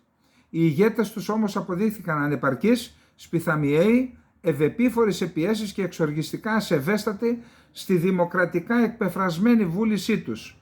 Ο Τάσος έχασε μια μοναδική και ιστορική ευκαιρία να καταξιωθεί, όντως ως εθνάρχης, σεβόμενος το όχι, το οποίο κάλεσε τον λαό να βρωτοφωνάξει, να ενταφιάσει οριστικά το σχέδιο Ανάν και να αλλάξει πλήρως πορεία και στρατηγική. Μετά όμως, απορρίπτοντας το σχέδιο Ανάν, οι Έλληνες της Κύπρου απέρριψαν την διζωνική τερατουργία που ήταν η ψυχή του σχεδίου Ανάν. Κι όμως, στη συνέχεια, μετά το όχι, Τάσος, Χριστόφιας, Αναστασιάδης και σήμερα Χριστοδουλίδης, ασεβούντες βάναυσα προς την τιμωρία του κυπριακού ελληνισμού, επιμένουν να διαλύσουν την Κυπριακή Δημοκρατία και να την παραδώσουν σε μια νέα τουρκοκρατία. Ο Τάσος δέχθηκε τα 5 σημεία της 8ης Ιουλίου 2006 με τον κατοχικό ηγέτη Ταλάτ. Ο Χριστόφιας συμφώνησε με τον Ταλάτ καταστροφικές συγκλήσεις. Ο Αναστασιάδης αποδέχθηκε το ολέθριο κοινό ανακοινωθέν της 11ης Φεβρουαρίου 2014 με τον κατοχικό Έρογλου. Σήμερα ο Χριστοδουλίδης, γνήσιος πολιτικός κλόνος του Αναστασιάδη, επιμένει να εκλιπαρεί τον Τούρκο για συνομιλίες διάλυσης της Κυπριακής Δημοκρατίας που του βροντοφωνάζει ότι απαιτεί όλη την Κύπρο και όχι απλώς δύο κράτη. Να το καταλάβουν, πρόεδρος και κομματάρχες. Οι Έλληνες θα πούμε ξανά ένα βροντερό όχι στην τουρκοδιζωνική τους, όχι στην κατάλυση της Κυπριακής Δημοκρατίας, όχι δεν θα τουρκέψουμε, δεν θα βάλουμε θέση. Αυτό είναι το μήνυμα, πεντακάθαρο. Πάμε στο Ισραήλ. Πιθανόν βρισκόμαστε προ εξελίξεων στο θέμα της Γάζας. Και αυτό συμπεραίνεται από τα εξής γεγονότα. Πρώτον, αυτές οι πληροφορίες από τα Ισραηλινά μέσα μαζικής ενημέρωσης ότι επίκειται έκδοση εντάλματος σύλληψης εναντίον του Νετανιάχου, του Ιωάβ Γκάλαντ, του Υπουργού Άμυνας, και του Χέρτζι Χαλεβί, του αρχηγού ΓΕΘΑ του Ισραήλ. 3 διεθνή εντάλματα σύλληψης από το Διεθνές Ποινικό Δικαστήριο. Δεν έχει σημασία αν τους συλλάβουν ή δεν τους συλλάβουν. Αυτό είναι ένα πλήγμα στη διεθνή εικόνα του Ισραήλ. Πλήγμα, τεράστιο πλήγμα. Δηλαδή έκανε τόσες προσπάθειες με τα μέσα μαζικής ενημέρωσης, επιρροή που ασκεί σε διάφορες κυβερνήσεις να φανεί ότι είναι δίκαιος ο πόλεμος εναντίον της Χαμάς, και τώρα εκδίδονται εντάλματα σύλληψης. Δεν εκδόθηκαν εντάλματα σύλληψης για το Χανίγια. Κάποιος μου λέει ότι να πω πόσο γενναίος είναι ο Χανίγια που είπε ότι είναι περήφανος που θυσιάστηκαν τα παιδιά του. Και με ψέγει επειδή είπα ότι είναι σε πεντάστερα ξενοδοχεία. Έχω την άποψή μου. Τι να κάνω. Λυπάμαι που σκοτώθηκαν τα παιδιά του, αλλά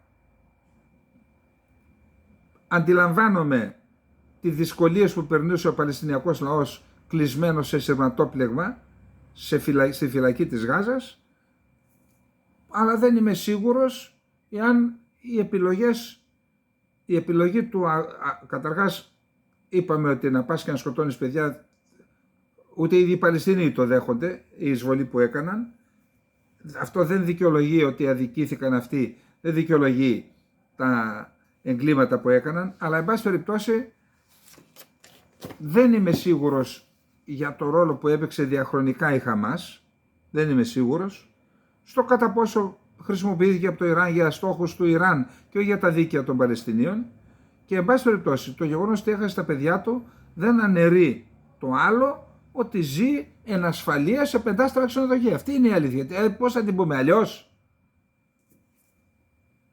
Λοιπόν, ο Τζον Κίρμπι, είπαμε ότι έχουμε πιθανές εξελίξεις.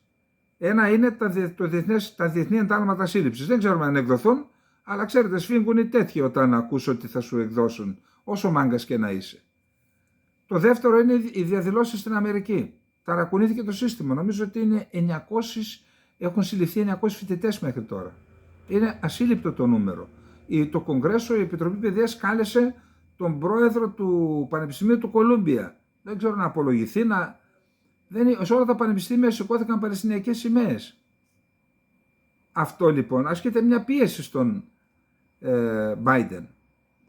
Επίσης υπάρχουν στο Υπουργείο Εξωτερικών, στο State Department, απόψεις που λένε ότι παραβιάζεται ο νόμος ο αμερικανικός με τη χρήση των αμερικανικών όπλων από το Ισραήλ εναντίον αμάχων. Θα το δείτε μετά. Αυτά όλα υπάρχουν και ζητήματα και στο εσωτερικό του Ισραήλ. Η Χαμάς παίζει επικοινωνιακά πολύ δυνατά το παιχνίδι με τους ομήρους. Είδα 2 ανθρώπους που βγήκαν στο βίντεο και λένε στους πολίτες του Ισραήλ: βγείτε στους δρόμους εναντίον της κυβέρνησης, να απελευθερωθούμε. Όλα αυτά μαζί με το επιχειρησιακό αδιέξοδο στη Ράφα, πού να στείλεις 1,5 εκατομμύριο ανθρώπους, πού να πάνε, για πέστε μου. 1,5 εκατομμύριο άνθρωποι είναι σαν ένα κράτος, ένα μικρό κράτος. Πώς να φύγουν από ένα μέρος να πάνε να ζήσουν σε σκηνές, άρρωστοι, καρκινοπαθείς, παιδιά που γεννιούνται, μανάδες, παππούδες, γιαγιά. Τι λέτε τώρα. Όλο αυτό το αδιέξοδο λοιπόν πιθανόν να δρομολογεί εξελίξεις. Λέγεται, οι Αμερικανοί λένε ότι είναι γενναιόδορη η αντιπρότωση του Ισραήλ. Σήμερα θα έχουμε, δεν ξέρω μέχρι το τέλος, δηλαδή τώρα βράδυ είναι, δεν έχουμε αποτέλεσμα. Θα απαντήσει η Χαμάς σε αυτό, η οποία το μαλάκωσε, είπε αν δεχθείτε Παλαιστινιακό κράτος, εμείς καταθέτουμε τα όπλα. Δηλαδή πάει ο στόχος καταστροφής στο Ισραήλ, τον οποίο επικαλούνται ξέρετε, τα άκρα τρέφουν το ένα το άλλο, και έξω και στην Ελλάδα. Όταν υπάρχουν νεοναζί στην Ελλάδα, νομιμοποιείται η ύπαρξη και των αριστερών για να τους πολεμήσουν. Αν δεν υπάρχουν, με ποιους θα πολεμούν, τους εαυτούς τους? Αλληλοτρέφονται τα άκρα. Αν λοιπόν η Χαμάς είπε, εντάξει, καταθέτω τα όπλα, τι επιχείρημα θα έχουν οι άλλοι που λένε κινδυνεύει θα χαθεί το Ισραήλ? Από ποιον? Γι' αυτό ο Κίρμπι λέει είμαστε στην τελευταία φάση. Θα γίνει μια πλωτή εξέδρα και μια προβλήτα στη Γάζα. Στην πλωτή εξέδρα θα πάνε τα καράβια, θα ξεφορτώνουν, και από την προβλήτα με μικρότερα καράβια θα πηγαίνουν, από την πλωτή εξέδρα θα πηγαίνουν στην προβλήτα. Μας είπε ο Τζον Κίρμπι λοιπόν ότι αρχές Μαΐου τελειώνει αυτή η ιστορία. Νευραλγική είναι η θέση της Κύπρου, νευραλγικός ο ρόλος της Κύπρου με την Αμάλθεια σε αυτό το θέμα. Και είπε και τις ενστάσεις του για την επιχείρηση στη Ράφα ο Κίρμπι. Ο Μπλίνκεν είναι από χθες στη Σαουδική Αραβία και αύριο μου φαίνεται πάει στο Ισραήλ και στην Ιορδανία. Και έχει να κάνει αυτό με την επόμενη μέρα στη Γάζα. Θα συναντηθεί, θα το δούμε παρακάτω, με 5 αραβικές χώρες στη Σαουδική Αραβία για να βάλουν στο τραπέζι την επόμενη μέρα στη Γάζα, πώς θα διοικηθεί η Γάζα.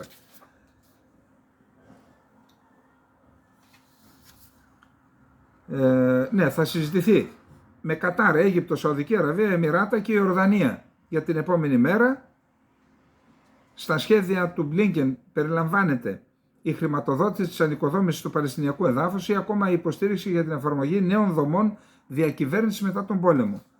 Το State Department ανακοίνωσε ότι ο Μπλίνκεν θα συζητήσει τις προσπάθειες που διεξάγονται με στόχο να επιτευχθεί μια κατάπαυση του πυρός στη Γάζα που θα επιτρέψει την απελευθέρωση των αμήρων. Επίσης, θα υπογραμμίσει τη σημασία της πρόληψης μιας περιφερειακής επέκτασης του πολέμου. Αυτά όλα είναι σύμφωνα με πηγές από τον Λευκό Οίκο. Το κλίμα είναι θετικό εκτός από τα νέα εμπόδια που τίθενται από το Ισραήλ. Δήλωσε αξιωματούχος της Χαμάς στο γαλλικό πρακτορείο χθες, ενώ σήμερα αναμένεται η τριμερής Χαμάς, Αίγυπτος, Κατάρ για να εξετάσουν την αντιπρόταση του Ισραήλ. Κανένα μείζον πρόβλημα δεν προέκυψε στις παρατηρήσεις και τα αιτήματα που θα υποβάλει η Χαμάς σε σχέση με το περιεχόμενο της πρότασης. Πρόσθεσε ο αξιωματούχος στο γαλλικό πρακτορείο, αλλά είδα μία δήλωση επώνυμη όμως κάποιου αξιωματούχου της Χαμάς υψηλόβαθμου που είπε κανένας δεν έχει εξουσιοδοτηθεί να κάνει δηλώσεις. Δεν ξέρουμε, θα δούμε παιδιά, εάν μπορεί να το δείτε αύριο μέχρι να κάνουμε την εκπομπή την απάντηση της Χαμάς. Στην αυριανή εγώ μέχρι τώρα δεν την είδα. Τώρα εδώ έχουμε και ένας από τους λόγους που θα έχουμε, που είπα ότι πιθανόν να έχουμε εξελίξει, είναι ότι υπάρχουν και σοβαρές πιέσεις δέχεται η κυβέρνηση, αφενός μεν για να προχωρήσει στην κατάπαυση του πυρός, που αν γίνει η κατάπαυση του πυρός θα μετατεθεί η επιχείρηση στη Γάζα, στη Ράφα, αν γίνει ποτέ, όμως έχει να αντιμετωπίσει και τις αντίθετες φωνές. Δύο υπουργοί, ο Μπεν Γκβίρ και ο Σμότριξ, του λένε αν υπογράψεις δεν υπάρχει κυβέρνηση. Στην ουσία σαν να ακυρώνεις το σχέδιο επιχείρησης στη Ράφα. Έχω και τις δηλώσεις τους τώρα, δεν χρειάζεται να τις πούμε. Είναι κάτι σημαντικό. Η οργάνωση World Central Kitchen, θυμάστε αυτοί που είχαν σκοτωθεί 7 στελέχη της με ένα βομβαρδισμό σε ένα βανάκι δικό της, είπε ότι ξαναρχίζουμε να διανέμουμε συσίτια στη Γάζα, παρότι είχαμε αποφασίσει να μην το ξανακάνουμε, γιατί αυτό η ΜΚΟ εξήγησε σε ανακοίνωση που δημοσιοποίησε πως ήταν αναγκασμένη να πάρει μια απόφαση. Είτε να σταματήσει να διανέμει γεύματα εν μέσω μιας από τις χειρότερες κρίσεις πείνας που έχουν καταγραφεί ποτέ, ή να συνεχίσει να μοιράζει τρόφιμα εν γνώση ότι οι εργαζόμενοι σε οργανώσεις αρρωγής εκοβίζονται και σκοτώνονται. Και τελικά αποφάσισαν να το κάνουν. Είπε η ΜΚΟ, προσέξτε, έχει έτοιμα 276 φορτηγά με σχεδόν 8 εκατομμύρια γεύματα να εισέλθουν αμέσως μέσω της Ράφας και άλλα φορτηγά στην Ιορδανία για να μπουν και να αρχίσουν να μοιράζουν τα συσίτια. Σήμερα, Ισραηλινά αεροσκάφη πραγματοποίησαν αρκετές επιδρομές σε περιοχές Νουσεϊράτ στη λωρίδα της Γάζας. Σε 3 Ισραηλινούς βομβαρδισμούς χθες το βράδυ στη Ράφα σκοτώθηκαν 19 άμαχοι, Πολλές γυναίκες και παιδιά τραυματίστηκαν. Η Χαμάς ανέλαβε την ευθύνη για την εκτόπιση ρουκετών από το Λίβανο στο βόρειο Ισραήλ. Τώρα δείχνει δραστηριότητα και στο Λίβανο η Χαμάς, όχι η Χεσμολάχ. Περισσότερο από 30 πύραυλοι εκτοξεύτηκαν από το νότιο Λίβανο προς την Γαλιλαία και άνω Γαλιλαία. Η Ισραηλινή αεράμενα δούλεψε. Middle East Monitor. Ο Δήμος της Γάζας ανακοίνωσε χθες ότι το Ισραήλ έχει καταστρέψει περίπου το 75% των υδάτων πόρων της πόλης της Γάζας, υπογραμμίζοντας την ανάγκη για καλύτερη πρόσβαση στο νερό, καθώς οι θερμοκρασίες έχουν αρχίσει να αυξάνονται. Ο πρώην επικεφαλής της Σινμπέτ, Υπηρεσία Ιστορικής Ασφάλειας του Ισραήλ. Υπάρχει μια δύσκολη κατάσταση στο Ισραήλ εν μέσω της επέκτασης των εξωτερικών μετώπων και της εσωτερικής διάσπασης. Ο ηγέτης της αντιπολίτευσης του Ισραήλ, Γιαΐρ Λαπίντ. Η κυβέρνηση βρίσκεται σε πλήρη αναστάτωση και κανείς δεν κατανοεί τις πολιτικές της. Το πιο πιεστικό έργο είναι η Συμφωνία Ομήρων και ήρθε η ώρα να λάβετε μια δύσκολη απόφαση. Εφημερίδα Χααρέτζ. Πρέπει να παραδεχθούμε ότι ο Γιαχιά Αλ Σινουάρ είναι καλύτερος στη διαχείριση του πολέμου από όλη την Ισραηλινή κυβέρνηση και τους συμμάχους της. Ο Γιαχιά Σινουάρ είναι στην ουσία ο εν Γάζα ευρισκόμενος ηγέτης της Χαμάς. Ο επικεφαλής της οργάνωσης Σαμπάκ του Ισραήλ παραδέχεται την ήττα στο κανάλι 12. Δυστυχώς έχουμε γίνει παιχνίδι στα χέρια της Χαμάς. Η Χαμάς πέτυχε να χρησιμοποιήσει τα χαρτιά της και να μας πιέσει. Επιπλέον είχαμε μια μεγάλη αποτυχία σε πολιτικό και διεθνές επίπεδο. Ο Πρωθυπουργός της Ιορδανίας. Το πρόβλημα δεν ξεκίνησε στις 7 Οκτωβρίου. Αυτή η καταστροφή είναι αποτέλεσμα 70 ετών Ισραηλινής κατοχής και άρνησης αναγνώρισης των δικαιωμάτων των Παλαιστινίων. Η Γαλλία μείωσε στο ελάχιστο τις εξαγωγές όπλων στο Ισραήλ. Αιγύπτος Υπουργός Εξωτερικών Σαμέχ Σούκρι. Έχουμε την επιθυμία να δημιουργήσουμε ένα Παλαιστινιακό κράτος και να τερματίσουμε τον κύκλο βίας που κράτησε 70 χρόνια. Η διεθνής κοινότητα απορρίπτει μια στρατιωτική λύση στη Ράφα γιατί θα προκαλούσε ανθρωπιστική κρίση. Κινεζικό Υπουργείο Εξωτερικών. Αυτό που συμβαίνει στη λωρίδα της Γάζας είναι απαράδεκτο για την ανθρώπινη συνείδηση και η κατάπαυση του πυρός αποτελεί ύψιστη προτεραιότητα.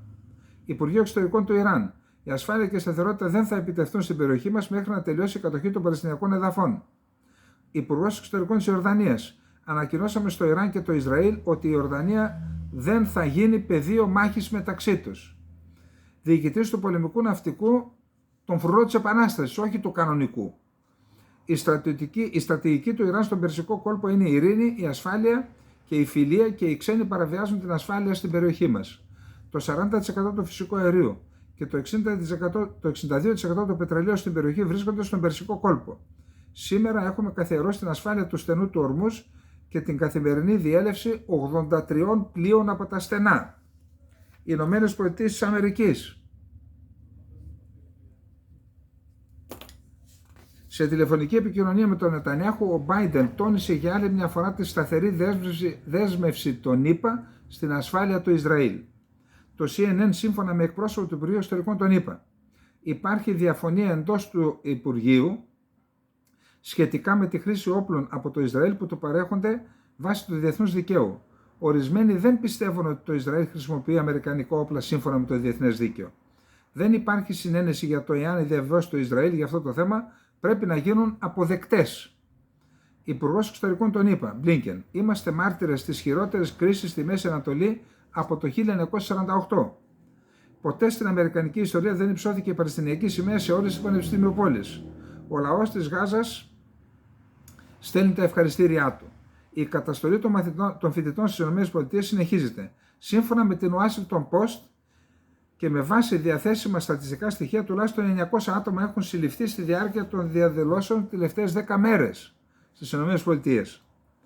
Ισραηλινά μέσα μαζικής ενημέρωσης επικρατούμενα αμερικανική πηγή. Το Ισραήλ στις διαπραγματεύσεις δεν συμφώνησε να τερματιστεί ο πόλεμος και επιμένει να παραμείνει ο Ισραηλινός στρατός στη Γάζα.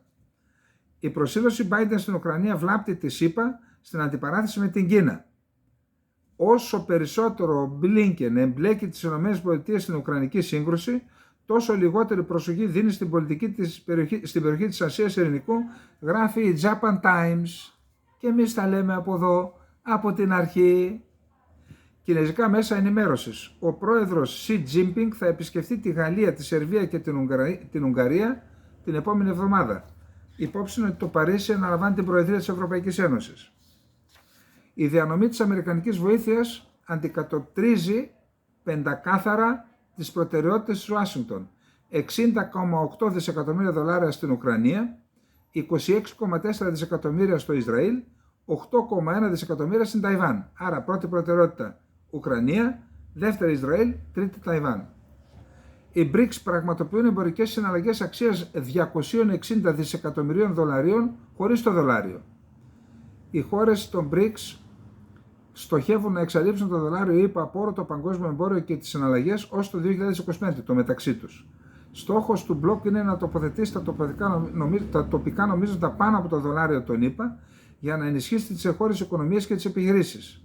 Η συμμαχία καλεί επίσης άλλες αναπτυσσόμενες χώρες να ακολουθήσουν το παράδειγμά τους και να πραγματοποιήσουν πληρωμές για διασυνοριακές αλλαγές σε τοπικά νομίσματα. Και πάμε στο τελευταίο μας θέμα. Η πίστη στην Ουκρανία είναι μοιραίο λάθος της Δύσης, βεβαιώνει πρώην διοικητής του ΝΑΤΟ. Η στρατιωτική κατάσταση στην Ουκρανία είναι κρίσιμη και γίνεται ολοένα και πιο δύσκολη κάθε μέρα, λέει ο πρώην επικεφαλής της Στρατιωτικής Επιτροπής του ΝΑΤΟ, στρατηγός Χάραλντ Κουγιάτ. Σε μια μακρά συνέντευξη που δημοσιεύτηκε στο Overton Magazine, ο στρατηγός Χάραλντ Κουγιάτ εκφράζει αμφιβολίες ότι η αμερικανική συμβολή να περάσει στην άμυνα ο Ουκρανικός στρατός θα βοηθήσει το Κίεβο. Κατά τη γνώμη του, η τακτικά έξυπνη προσέγγιση της Τουρκίας για την κατάληψη της Αυντίιβκα και η χαοτική απόσυρση των Ουκρανικών ενόπλων δυνάμεων μπορεί να είναι σύμπτωμα της περαιτέρω πορείας των εχθροπραξιών. Είδα ένα βίντεο σήμερα, ένα άρμα περισυλλογής έσερνε ένα Abrams αμερικανικό και έγραφαν περιπεκτικά οι Ρώσοι, τα Abrams καθοδόν προελάβουν προς την Ουκρανία, όχι όμως επιθετικά ως τρόπαιο του ρωσικού στρατού. Εξευτελίζουν τις ΗΠΑ. Ειλικρινά αμφιβάλλω για το διανοητικό επίπεδο αυτών που σχεδίασαν αυτόν τον πόλεμο δι' αντιπροσώπων και εξευτελίζουν τις ΗΠΑ και την Ευρώπη. Ειλικρινά αμφιβάλλω για το διανοητικό τους επίπεδο. Πραγματικά δηλαδή. Και απορώ γιατί δεν τους καλούν. Έλα εδώ ρε, τι σχεδίασες εδώ. Πού παρέσυρες τη Δύση σε αυτό το βάλτο εκεί και καταστρέφουμε και την Ουκρανία. Είδατε τι είπαν οι Japan Times. Δώσατε εκεί προσοχή και αφήσατε εδώ το θηρίο την Κίνα, αλλά μετά να τα βγάλετε πέρα που το δυναμώσατε. Forbes. Τα χτυπήματα των ρωσικών ενόπλων δυνάμεων σε υποδομές στερούν από την Ουκρανία την ευκαιρία να προμηθεύσει τις ουκρανικές ενόπλες δυνάμεις με drones. Η προειδοποίηση ορισμένων ηγετών της Ευρωπαϊκής Ένωσης ότι η Ρωσία θα μπορούσε να εισβάλλει στην Ευρώπη αν κερδίσει τη σύγκρουση στην Ουκρανία είναι ουσιαστικά ιστορίες τρόμου που έχουν σχεδιαστεί και να αποσπάσουν την προσοχή των ανθρώπων από τα ιστορικά προβλήματα της χώρας τους, δήλωσε ο εκπρόσωπος του Κρεμλίνου Δημήτρη Πεσκόφ. Έχω άποψη γι' αυτό, δεν ξέρω αν θα έκανε εισβολή η Ρωσία, πάντως πονάει που την απέκοψαν από τη Βαλτική, ιδιαίτερα από τις βαλτικές χώρες, και οι δύο, η Λετωνία και η Εστονία, στις δύο έχει 20 με 30% Ρώσους κατοίκους μειονότητα. Θα μπορούσε να ασκήσει επιρροή σε αυτές τις χώρες. Τώρα να εισβάλλει σε χώρα μέλος του ΝΑΤΟ και να προκαλέσει πόλεμο με το ΝΑΤΟ, δεν ξέρω ποιος το σκέφτεται αυτό και ποιοι το επικαλούνται. Αφού η χώρα προσαρμόστηκε στις κυρώσεις των ΗΠΑ για τη Ρωσία, λέμε, άρχισε να παράγει τα δικά της τρόφιμα και ενίσχυσε τις οικονομικές σχέσεις με τον Ανατολικό Μπλοκ και τον Παγκόσμιο Νότο. Η κατάσταση της χώρας άλλαξε, ενώ πριν από μερικά χρόνια γνώριζε ακόμα και το λοιμό. Δηλαδή, τι μας λένε οι Ρώσοι, ότι οι κυρώσεις των ΗΠΑ τις έκαναν καλό. Γι' αυτό είπα ότι δεν έχω πραγματικά, αμφιβάλλω για τη διανοητική τους ικανότητα. Αυτοί αποφασίζουν για μας και για την Ελλάδα. Και αυτούς ακούν τα δικά μας τα μορμολίκια. Τέλος πάντων, κάθισα και είδα τους χάρτες καταστάσεως. Υποχωρούν οι Ουκρανοί από ορισμένες περιοχές και στην περιφέρεια του Χάρκοβο και στην περιφέρεια του Ντονέτσκ και στην Αυντίιβκα. Δηλαδή έχουν προελάσει αρκετά χιλιόμετρα οι Ρώσοι, έχουν καταλάβει 5-6 οικισμούς και χωριά και το παραδέχθηκε αυτό με χθεσινή του ανάρτηση στο Telegram και ο αρχηγός του Γενικού Επιτελείου της Ουκρανίας, ο στρατηγός Σίρσκι. Τέλος πάντων, έχω όλα τα ονόματα, να μην τα λέμε τώρα, πέρασε και ο χρόνος. Σύμφωνα με το CNN, έντονα φιλοδυτικό. Ο ρωσικός τρόμος υπάρχει μόνο επειδή έχουμε λιγότερα όπλα για να προστατέψουμε τη ζωή και από όσα έχει η Ρωσία για να την καταστρέψει. Όλοι γνωρίζουν πόσο αποτελεσματικά είναι τα Patriot, τα Iris-T, τα NASAMS, τα Hawk και άλλα σύγχρονα συστήματα αεράμενας, δήλωσε ο Ζελένσκι σε ανάρτηση που έκανε στο Twitter. Τους χρειαζόμαστε εδώ στην Ουκρανία, στο Χάρκοβο, στο Ντνίπρο, την Οδυσσό, τον Νικολάεφ, τη Χερσόνα, τον Ντομπάς και άλλες πόλεις που υφίστανται ρωσικές επιθέσεις. Κάθε ηγέτης, κάθε κράτος, κάθε πρεσβευτής που μας βοηθά με την αεράμενα τώρα δεν είναι μόνο υπερασπιστής της ζωής, αλλά και αυτός που μειώνει τον πειρασμό της Ρωσίας να διεξάγει πόλεμο. Όσο λιγότερα πετυχαίνει το Κρεμλίνο μέσω του τρόμου, τόσο περισσότερο θα ενδιαφέρεται να αναζητήσει την ειρήνη. Πρέπει να αναγκάσουμε τη Ρωσία σε αυτό μαζί. Και σε εμάς το λέει αυτό. Σύμφωνα με το CNN, οι εδαφικές απώλειες της Ουκρανίας συνοδεύονται από την κριτική ισχυρών στρατιωτικών αναλυτών για τις επίσημες ενημερώσεις των ενόπλων δυνάμεων για το πεδίο της μάχης. Ένας από τους κύριους στόχους της Ρωσίας είναι η κατάκτηση της περιοχής του Ντονέτσκ, ολόκληρης περιφέρειας. Η ομάδα παρακολούθησης του Deep State της Ουκρανίας, η οποία ενημερώνει καθημερινά τις αλλαγές στις θέσεις του μετώπου, δείχνει τις ρωσικές δυνάμεις να προωθούνται σε 8 διαφορετικές θέσεις κατά μήκος 20-25 χιλιόμετρα του μετώπου σε ένα 24ωρο. Στρατιωτικοί αναλυτές ανέφεραν ότι οι ρωσικές δυνάμεις έχουν διασχίσει μια διαδρομή που έχουν θέσει υπό τον έλεγχό τους τους οικισμούς Σεμενίβκα και Μπερντίτσι, γεγονός που επιβεβαίωσε και ο Σίρσκι. Η απελευθέρωση του εργοστασίου πυρήμαχων υλικών θα σήμαινε στην πραγματικότητα την πτώση της οχύρωσης της Κρασνογκορόβκα, καθώς τα βόρεια περίχωρα του οικισμού είναι ιδιωτικά κτίρια, τα οποία θα είναι πολύ δύσκολο να υπερασπιστούν εάν χαθεί το εργοστάσιο, σχολίασε Ρώσος στρατιωτικός αναλυτής. Η Κίνα περιορίζει τις τραπεζικές συναλλαγές με την Ρωσία, φοβούμενη τις κυρώσεις της Αμερικής, αλλά τι κάνουν? Πηγαίνουν στα σύνορα με τη Ρωσία και χρησιμοποιούν μεσίτες συναλλάγματος ή τοπικές μικρές τράπεζες ή κρυπτονομίσματα.